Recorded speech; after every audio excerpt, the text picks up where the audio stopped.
നമസ്കാരം. ഞാൻ വേണുഗോപാൽ. നമ്മൾ എംപ്ലോയബിലിറ്റി സ്കിൽസുമായിട്ട് ബന്ധപ്പെട്ട് ഒരു മോഡൽ ക്വസ്റ്റ്യൻ ഡിസ്കസ് ചെയ്തിരുന്നു. ഇന്ന് രണ്ടാമതൊരു മോഡൽ ക്വസ്റ്റ്യൻ ഡിസ്കസ് ചെയ്യുകയാണ്. അപ്പോൾ നിങ്ങൾ ഈ കാര്യങ്ങളെല്ലാം ശരിക്കും മനസ്സിലാക്കുന്നുണ്ട് എന്ന് വിശ്വസിക്കുന്നു. നമുക്ക് ക്വസ്റ്റ്യനിലേക്ക് കടക്കാം. ആദ്യത്തെ question, which day is observed as world youth skills day? ഏത് ദിനമാണ് വേൾഡ് യൂത്ത് സ്കിൽസ് ഡേ ആയിട്ട് ആചരിക്കുന്നത്? ഇത്തരം ക്വസ്റ്റ്യൻസൊക്കെ നിങ്ങൾക്ക് ചോദിക്കാൻ സാധ്യതയുണ്ട്. അപ്പോൾ സ്കിൽ എന്ന് പറഞ്ഞു കഴിഞ്ഞാൽ നമുക്കറിയാം. സ്കിൽ എന്ന് പറഞ്ഞു കഴിഞ്ഞാൽ the expertise or talent required to do a job. ഒരു ജോലി ശരിയായ രീതിയിൽ ചെയ്യാനുള്ള എക്സ്പെർട്ടൈസ് അല്ലെങ്കിൽ ടാലൻറ്റിനെയാണ് നമ്മൾ സ്കിൽ എന്ന് പറയുന്നത്. അപ്പോൾ ഇത്തരം സ്കിൽ ഡെവലപ്പ് ചെയ്യുക എന്നുള്ള ലക്ഷ്യത്തോടെയാണ് എംപ്ലോയബിലിറ്റി സ്കിൽസൊക്കെ നിങ്ങൾക്ക് ഒരു പേപ്പറായിട്ട് തന്നെ തുടങ്ങിയിരിക്കുന്നത്. അപ്പം ഇന്ത്യയിൽ നിന്നല്ല, ലോകരാജ്യങ്ങളിൽ നിന്ന് തന്നെ ധാരാളം കുട്ടികൾ ഓരോ വർഷവും പഠനം കഴിഞ്ഞ് പുറത്തു വരുന്നുണ്ട്. ഏതാണ്ട് ലോക ജനസംഖ്യയുടെ 16% 15-24 ഇടയിൽ പ്രായമുള്ളവരാണെന്നാണ് കണക്കാക്കപ്പെട്ടിരിക്കുന്നത്.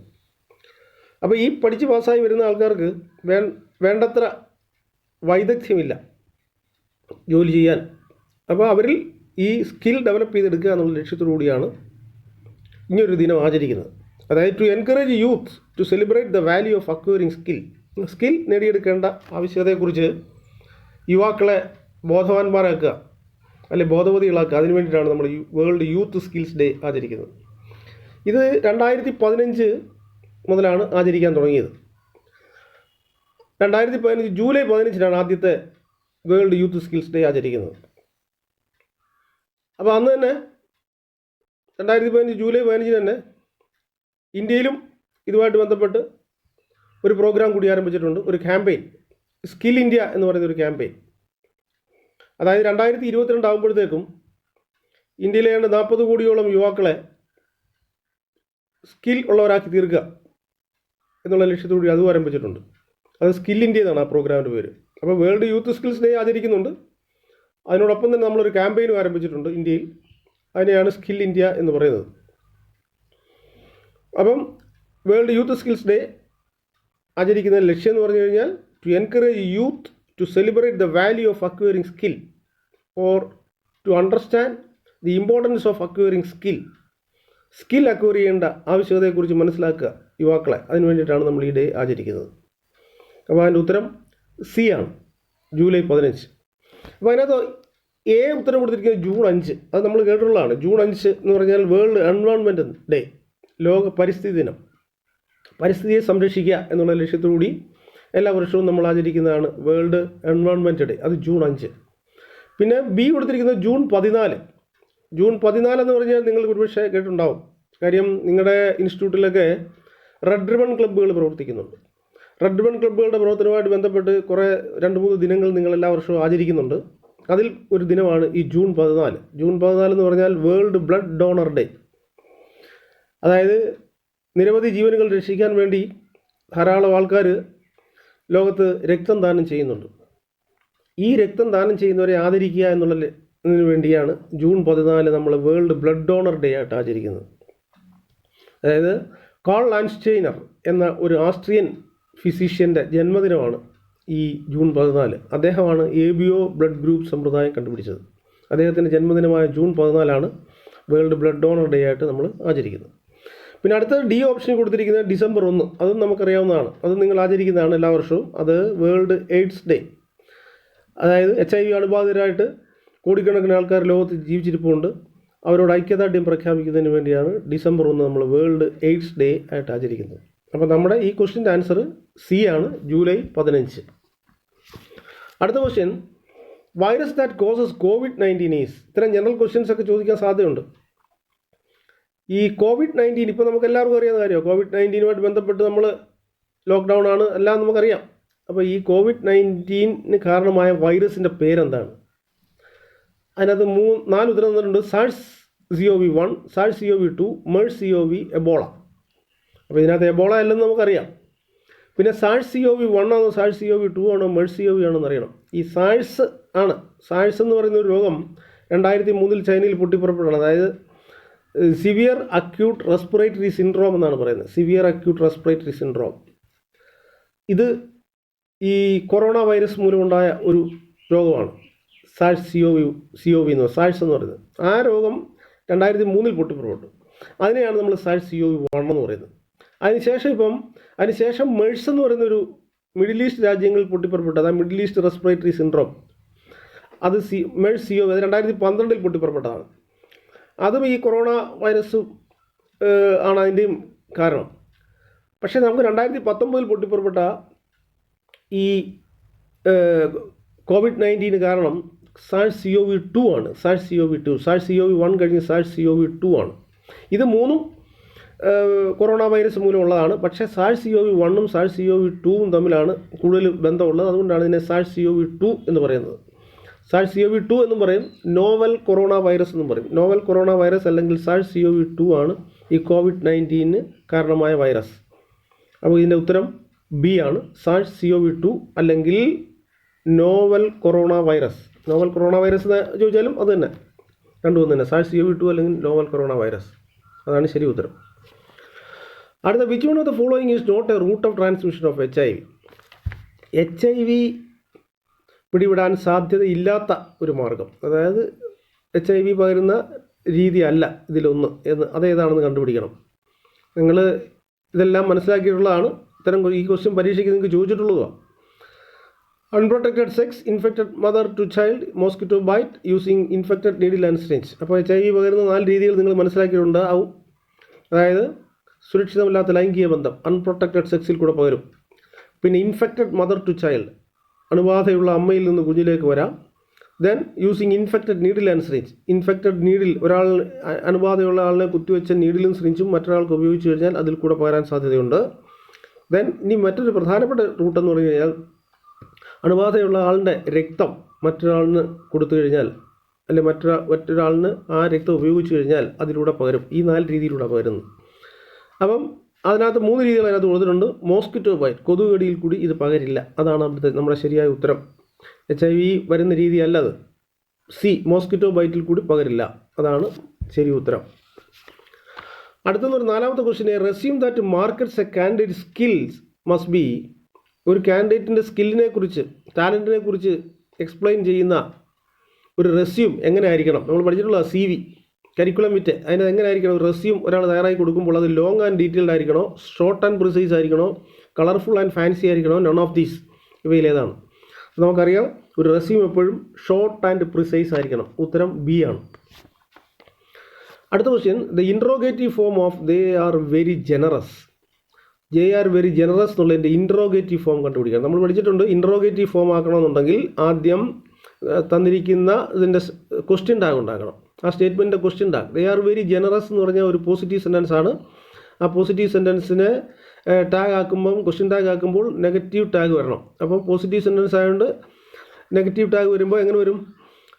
ആർ ഇൻഡ് ദേ എന്ന് വരും. ആർ ഇൻഡ് ദേ വേണം തുടങ്ങാൻ. അപ്പം ഇൻട്രോഗേറ്റീവ് ഫോം ആക്കണമെങ്കിൽ ക്വസ്റ്റ്യൻ ടാഗ് ഉണ്ടാക്കിയിട്ട് അവിടെ നിന്ന് വേണം ക്വസ്റ്റ്യൻ തുടങ്ങാൻ. അപ്പോൾ ഇതിനകത്ത് ആർ ഇൻഡ് ദേയിൽ തുടങ്ങുന്ന ഒറ്റ ആൻസറേ ഉള്ളൂ, ആർ ഇൻഡ് ദേ വെരി ജനറസ്. ബി ആണ് ഉത്തരം ശരി. ആർ ദേ വെരി ജനറസ് അല്ല. നമ്മൾ പഠിച്ചിട്ടുണ്ട്, ഒരു സ്റ്റേറ്റ്മെൻറ്റിനെ, ഒരു അസർട്ടീവ് സെൻറ്റൻസിനെ ഇൻട്രോഗേറ്റീവ് ഫോമിലേക്കാക്കാൻ ആദ്യം ക്വസ്റ്റ്യൻ ടാഗ് വരണം. ക്വസ്റ്റ്യൻ ടാഗിൻ്റെ കൂടെ ബാക്കി ചോദ്യം രൂപം വരണം. Aren't they very generous. അതുകൊണ്ട് ബി ആണ് ശരി ഉത്തരം. അടുത്തത്, which one is an input device? കമ്പ്യൂട്ടറുമായിട്ട് ബന്ധപ്പെട്ടത്. ഇതിനകത്ത് ഇൻപുട്ട് ഡിവൈസ് ഏതാണ്? അതായത് കമ്പ്യൂട്ടറിലേക്ക് ഇൻപുട്ട് കൊടുക്കുന്ന ഡിവൈസ് മോണിറ്ററാണോ, കീബോർഡാണോ, സ്പീക്കറാണോ, പ്രിൻ്ററാണോ? നമുക്കറിയാം കീബോർഡാണ്. കീബോർഡിൽ കൂടെ ഡേറ്റ എൻ്റർ ചെയ്യാം. കീബോർഡ്, മൗസ്, ഇതെല്ലാമാണ് ഇൻപുട്ട് ഡിവൈസ്. അപ്പോൾ മോണിറ്ററും സ്പീക്കറും പ്രിൻ്ററും എല്ലാം ദേ ആർ ഔട്ട്പുട്ട് ഡിവൈസസ്. അതെല്ലാം ഔട്ട്പുട്ട് ഡിവൈസുകളാണ്. അപ്പോൾ ഇവിടുത്തെ ശരിയായ ഉത്തരം ബി, കീബോർഡാണ്. അടുത്ത, full form of LED is. LED നമ്മൾ കേൾക്കുന്ന LED ബൾബ്, LED TV എന്നൊക്കെ പറഞ്ഞ്, അതിൻ്റെ full form light emitting diodes, liquid emitting diodes, light entering division, none of these. അപ്പോൾ ഇതിനകത്ത് നമുക്കറിയാം ലൈറ്റ് എമിറ്റിംഗ് ഡയോഡ്സ് ആണ്. ലിക്വിഡ് എമിറ്റിംഗ് ഡയോഡ്സ് അല്ല, ലൈറ്റ് എമിറ്റിംഗ് ഡയോഡ്സ് ആണ് LED. അത് എ ആണ് ഉത്തരം ശരി. അടുത്ത, which browser is an inbuilt browser in Windows? വിൻഡോസിനോടൊപ്പം വരുന്ന ഇൻബിൽറ്റ് ബ്രൗസർ ഏതാണ്? Google Chrome, Firefox, Internet Explorer, Netscape. അപ്പോൾ അത് നമുക്കറിയാം സി, ഇൻ്റർനെറ്റ് എക്സ്പ്ലോററാണ് നമ്മുടെ വിൻഡോസിനൊപ്പം വരുന്ന ബ്രൗസർ. അടുത്തത്, where are the deleted file stored? നമ്മൾ ഡിലീറ്റ് ചെയ്യുന്ന ഫയൽസ് എവിടെയാണ് കമ്പ്യൂട്ടറിൽ സ്റ്റോർ ചെയ്യുന്നത്? Personal folder, recycle bin, CD, official folder. അപ്പോൾ deleted files are stored in recycle bin. Recycle ബിന്നാണ്. അപ്പോൾ ബി ആണ് ഉത്തരം ശരി, റീസൈക്കിൾ ബിൻ. അടുത്തത് 10ാമത്തെ ക്വസ്റ്റ്യൻ, എക്സ്പാൻഷൻ ഓഫ് റോം. റോമിൻ്റെ expansion. Random only memory, random one memory, read only memory, none of this. ROM എന്ന് പറഞ്ഞു കഴിഞ്ഞാൽ റീഡ് ഉള്ളി മെമ്മറിയാണ്. അപ്പോൾ ഉത്തരം സി ആണ് ശരി, റീഡ് ഉള്ളി മെമ്മറി. അടുത്ത short cut key to paste the selected file. Select ചെയ്ത ഫയൽ പേസ്റ്റ് ചെയ്യാൻ കൊടുക്കുന്ന ഷോർട്ട് കട്ട് കീ ആണ്. ഇപ്പോൾ സാധാരണയായിട്ട് നമ്മൾ ഇപ്പോൾ സേവ് എന്നുള്ളതിന് Ctrl+, അങ്ങനെ ആദ്യത്തെ ലെറ്ററാണ് സാധാരണ വരുന്നത്. കോപ്പിക്ക് C ഇങ്ങനെ വരും. എന്ന് പറഞ്ഞാൽ നമ്മളിവിടെ പേസ്റ്റ് എന്ന് പറയുമ്പോൾ അത് നമ്മൾ P ആണെന്ന് ഉദ്ദേശിക്കും. അതല്ല, പേസ്റ്റിനുള്ളതല്ല. Ctrl+P എന്ന് പറഞ്ഞു കഴിഞ്ഞാൽ അത് പ്രിൻ്റ് കൊടുക്കുന്നതിന് വേണ്ടിയുള്ള Ctrl+P, അതാണ് A കൊടുത്തിരിക്കുന്നത്. പിന്നെ Ctrl+X എന്ന് പറഞ്ഞാൽ അത് കട്ടാണ്, കട്ട് ചെയ്യുക. സെലക്ട് ചെയ്ത ഫയൽ കട്ട് ചെയ്യാൻ വേണ്ടിയുള്ളതാണ് Ctrl+X. Ctrl+V അതാണ് പേസ്റ്റിനുള്ളത്. Ctrl+A എന്ന് പറഞ്ഞു കഴിഞ്ഞാൽ സെലക്ട് ഓൾ, എല്ലാം സെലക്ട് ചെയ്യുക. അപ്പോൾ ഇതിനകത്ത് ശരിയായ ഉത്തരം സി ആണ്, Ctrl+V. പേസ്റ്റ് ചെയ്യുന്നതിന് വേണ്ടി Ctrl+V ആണ്. അടുത്തത് electronic spreadsheet program in Microsoft office is Word, Excel, PowerPoint, Paint. അപ്പോൾ ഇലക്ട്രോണിക് സ്പ്രെഡ്ഷീറ്റ് എന്ന് പറഞ്ഞാൽ നമുക്കറിയാം, സ്പ്രെഡ്ഷീറ്റ് ഇതിനകത്ത് വരുന്നത് എക്സലാണ്. ബി, എക്സലാണ് ശരി. A computer program or software which can corrupt information stored in A computer is called. കമ്പ്യൂട്ടറിൽ store ചെയ്തിരിക്കുന്ന ഒരു ഇൻഫർമേഷനെ കറപ്റ്റ് ചെയ്യാൻ അല്ലെ ഇല്ലാതാക്കാൻ കഴിയുന്ന ഒരു സോഫ്റ്റ്വെയർ അല്ലെങ്കിൽ പ്രോഗ്രാമാണ് ഏതാണെന്ന് നമുക്കറിയാം, എല്ലാവരും കേട്ടിട്ടുള്ള വൈറസാണ്. ഉത്തരം ബി ആണ്. ബാക്ടീരിയ, ഫംഗസ്, പ്രോട്ടോസോവ ഒന്നുമല്ല, ബി ആണ് വൈറസ്. ഒരു പ്രോഗ്രാമിനെ നശിപ്പിക്കുന്ന മറ്റൊരു പ്രോഗ്രാം എന്ന് പറഞ്ഞാൽ അത് വൈറസാണ്. ബി, ഉത്തരം ബി ആണ് ശരി. അടുത്ത which one of the following is responsible for ergonomic hazards. Ergonomic ഹസാർഡ്സിന് കാരണമായ ഇതേതാണ് താഴെ പറയുന്നവയിൽ? Bacteria and virus, train on the body due to wrong working condition, noise and vibration, occupational stress and work place violence. ഇതിനകത്ത് ഏതാണ്? അപ്പോൾ ergonomic hazard, bacteria and virus എന്ന് പറഞ്ഞാൽ ergonomic hazard, that is a biological hazard. അത് biological hazard. Bacteria, virus, blood pathogens, ഇതൊക്കെ നമ്മൾ പഠിച്ചിട്ടുള്ള. ഇത് കൂടിയൊക്കെ അസുഖം വന്നു കഴിഞ്ഞാൽ അല്ലെങ്കിൽ കുഴപ്പമുണ്ടായി കഴിഞ്ഞാൽ അതിനെ നമ്മൾ എന്താ പറയുന്നത്? ബയോളജിക്കൽ ഹസാർഡ് എന്നാണ്, ബയോളജിക്കൽ ഹസാർഡ്. ഇനി അടുത്ത strain on the body due to wrong working condition. Wrong working condition കൊണ്ട് നമ്മുടെ ശരീരത്തിൽ എന്തെങ്കിലും സ്ട്രെയിൻ ഉണ്ടായി കഴിഞ്ഞാൽ അതിനെ നമ്മൾ വിളിക്കുന്നത് ആണ് എർഗണോമിക് ഹസാർഡ്. അതായത് പുവർ ലൈറ്റിംഗ്, ജോലി ചെയ്യുന്നത് ശരിയായ ലൈറ്റ് കിട്ടുന്നില്ല, നല്ല രീതിയിൽ ഇരിക്കാൻ പറ്റുന്നില്ല, അല്ലെങ്കിൽ ഇടയ്ക്കിടയ്ക്ക് ഉള്ള ഷിഫ്റ്റിങ്, നമ്മൾ പെട്ടെന്ന് കയറി ഇറങ്ങുകയൊക്കെ ചെയ്യേണ്ട, അങ്ങനെ നമ്മുടെ ശരീരത്തിന് സ്ട്രെയിൻ ഉണ്ടാകും. ആ സ്ട്രെയിൻ ഉണ്ടായി കഴിഞ്ഞിട്ട് നമുക്ക് എന്തെങ്കിലും അസുഖം ഉണ്ടായി കഴിഞ്ഞാൽ അതിനെയാണ് നമ്മൾ എർഗണോമിക് ഹസാർഡ് എന്ന് പറയുന്നത്. നോയ്സ് ആൻഡ് വൈബ്രേഷൻ മൂലം ഉണ്ടാകുന്നതിന്, നമ്മൾ ജോലി ചെയ്യുന്ന സ്ഥലത്ത് വലിയ ശബ്ദവും പ്രകമ്പനവും ഒക്കെ ഉണ്ടായിക്കഴിഞ്ഞാൽ, വൈബ്രേഷനും ഒക്കെ ഉണ്ടായിക്കഴിഞ്ഞാൽ അന്നേരം നമുക്കുണ്ടാകുന്നതിനെ എന്ന് പറഞ്ഞു കഴിഞ്ഞാൽ ഫിസിക്കൽ ഹസാർഡ് എന്ന് പറയുന്നത്, ഫിസിക്കൽ ഹസാർഡ്. ഇനി occupational stress and work place violence. Occupational ജോലിയിലുള്ള സ്ട്രെസ് കാരണവും മറ്റ് വയലൻസ് കാരണവും നമുക്ക് ഉണ്ടായിക്കഴിഞ്ഞാൽ അതിനെ സൈക്കോ സോഷ്യൽ ഹസാർഡ് എന്നാണ് പറയുന്നത്, സൈക്കോ സോഷ്യൽ ഹസാർഡ്. അപ്പം ബയോളജിക്കൽ ഹസാർഡല്ല, ഫിസിക്കൽ ഹസാർഡല്ല, സൈക്കോ സോഷ്യൽ ഹസാർഡല്ല, സ്ട്രെയിൻ മൂലം ഉണ്ടാകുന്നതിന് നമ്മൾ പഠിക്കുന്നത് എർഗണോമിക് ഹസാർഡ്. അപ്പം ബി ആണ് ശരി ഉത്തരം, എർഗണോമിക് ഹസാർഡിന് ആൻസർ എന്ന് പറഞ്ഞു കഴിഞ്ഞാൽ strain on the body due to wrong working conditions. അടുത്ത 15ാമത്തെ question, class B fire extinguishers are used to put out fires from. ഈ ക്ലാസ് ബി ഫയർ എക്സ്റ്റിംഗ്വിഷർ എന്തിനെ അണയ്ക്കും, ഏത് തരത്തിലും തീയെ അണയ്ക്കുമെന്നാണ്.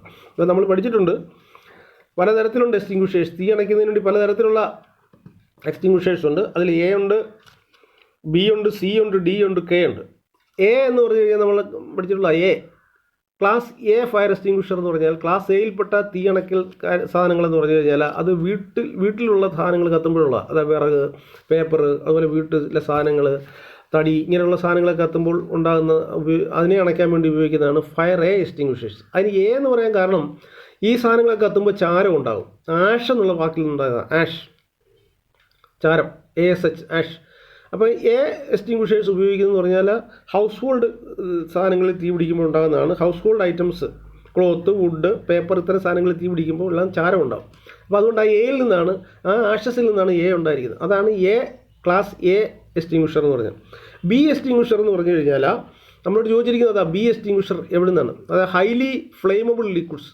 അല്ലെങ്കിൽ ഗ്യാസ് അല്ലെങ്കിൽ സോളിഡ് പെട്ടെന്ന് തീ പിടിക്കാൻ സാധ്യതയുള്ള വസ്തുക്കളിൽ നിന്ന് ഉണ്ടാകുമ്പോഴാണ് നമ്മൾ ഈ ക്ലാസ് ബി ഫയർ എക്സ്റ്റിങ്വിഷേഴ്സ് ഉപയോഗിക്കുന്നത്.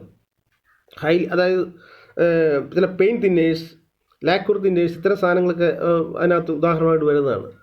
പെട്ടെന്ന് തീ പിടിക്കുന്ന സാധനങ്ങൾ. അത് പറയാൻ കാരണം എന്ന് പറഞ്ഞാൽ ഈ എക്സ്റ്റിങ്വിഷേഴ്സ് ബാരലിലാണ് വരുന്നത്. ഈ സാധനം, ഈ തീ അണയ്ക്കാനുള്ള വസ്തു എന്ന് പറഞ്ഞാൽ ബാരലിലാണ് വരുന്നത്.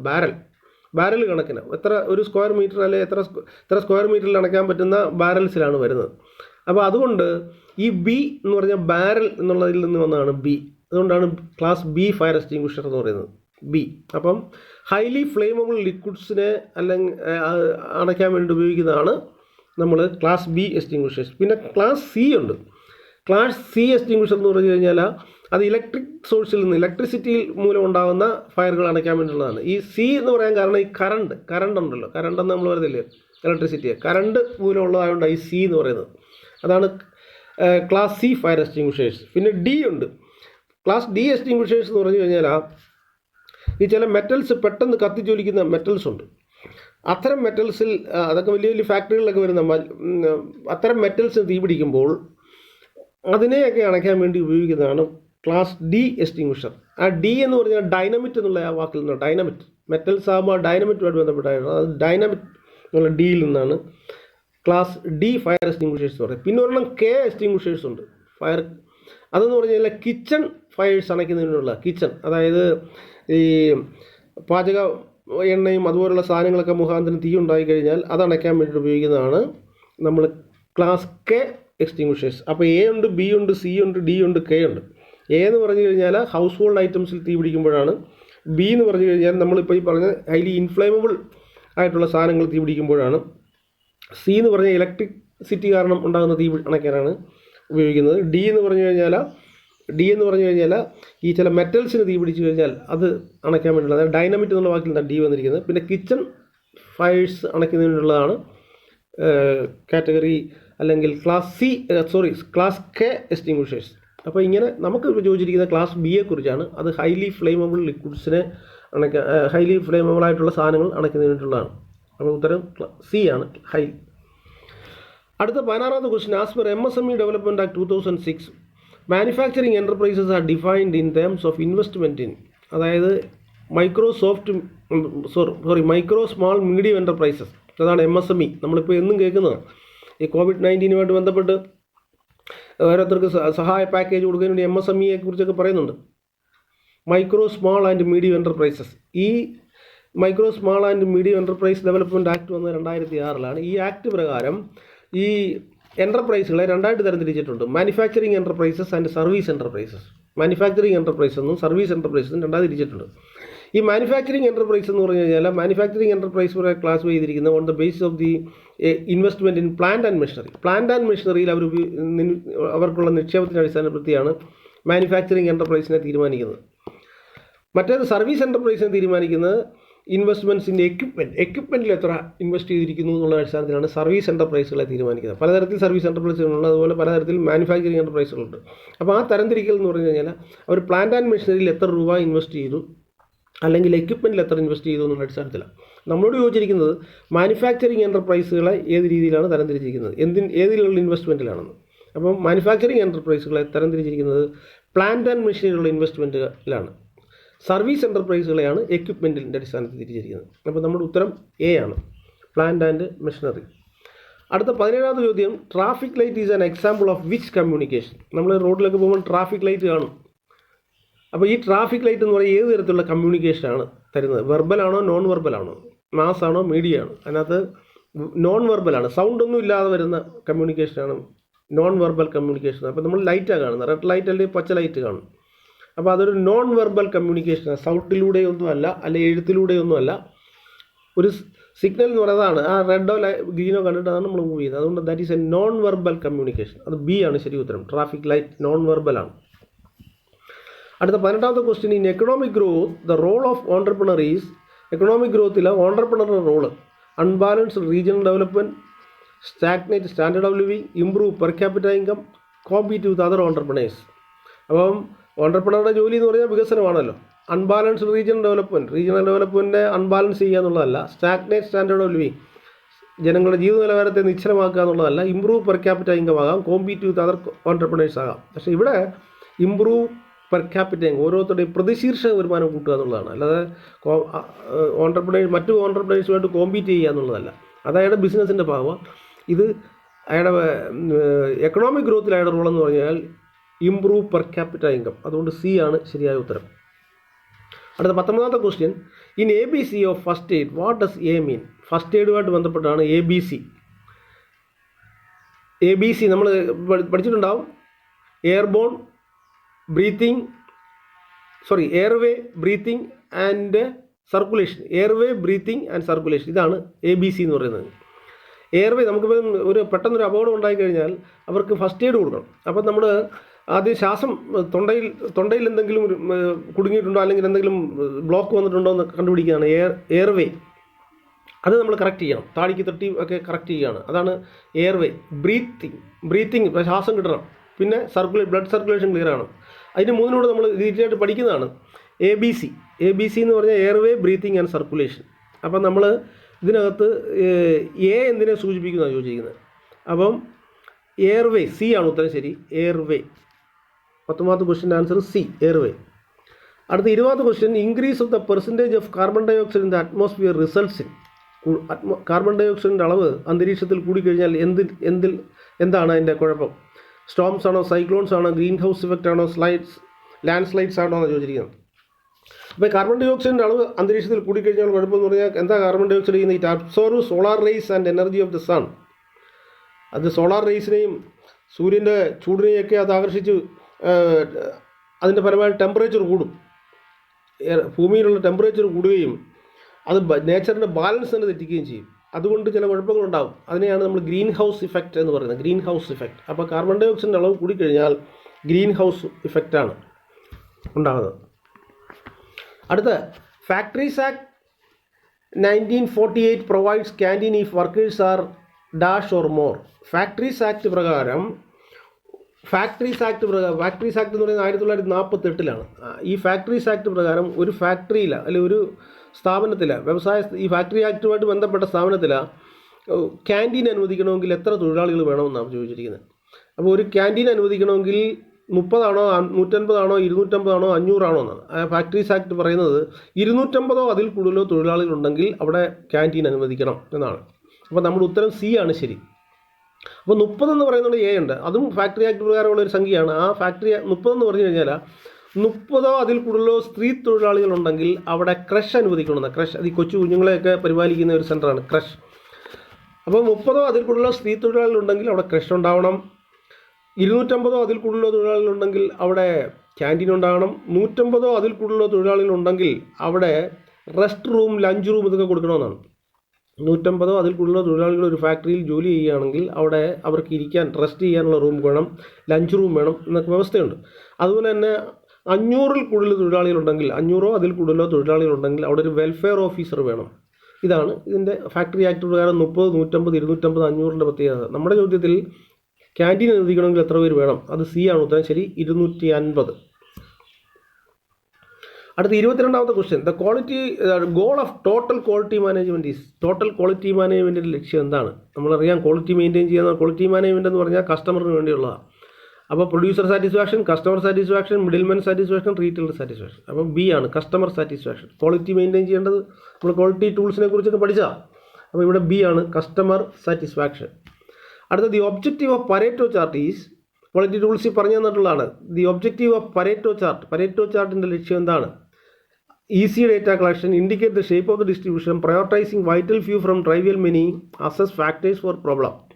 പരേറ്റോ 80-20 റൂളിൻ്റെ അടിസ്ഥാനത്തിലുള്ളതാണ് പരേറ്റോ ചാർട്ട്. അപ്പോൾ നമ്മൾ prioritising vital few from trivial many, അതായത് ആ 20% കണ്ടുപിടിക്കുക, പ്രയോറിറ്റൈസ് ചെയ്യുക. വൈറ്റൽ ഫ്യൂ, ചുരുങ്ങിയ ആ 20% ഫ്രം ട്രൈവിയൽ, ധാരാളത്തിൽ നിന്നും ആ 20% കണ്ടുപിടിക്കുക. അതാണ് ശരി, സി. ഈസി ഡേറ്റ കളക്ഷൻ എന്ന് പറഞ്ഞാൽ നമ്മുടെ ചെക്ക് ഷീറ്റാണ്. ഇൻഡിക്കേറ്റ് ഷേപ്പ് ഓഫ് ഡിസ്ട്രിബ്യൂഷൻ എന്ന് പറഞ്ഞാൽ ഹിസ്റ്റോഗ്രാമാണ്.